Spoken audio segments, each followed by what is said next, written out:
Ang mabuting balita ng Panginoon ayon kay San Juan.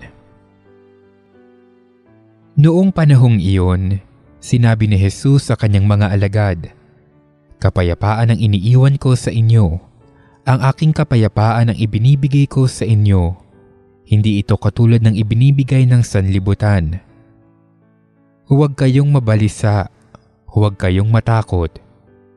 Sinasabi ko na sa inyo, ako'y aalis ngunit babalik ako. Kung iniibig ninyo ako, ikagagalak ninyo ang pagpunta ko sa Ama, sapagkat dakila ang Ama kaysa akin. Sinasabi ko na ito sa inyo bago pa mangyari, upang kung mangyari na, kayo'y manalig sa akin.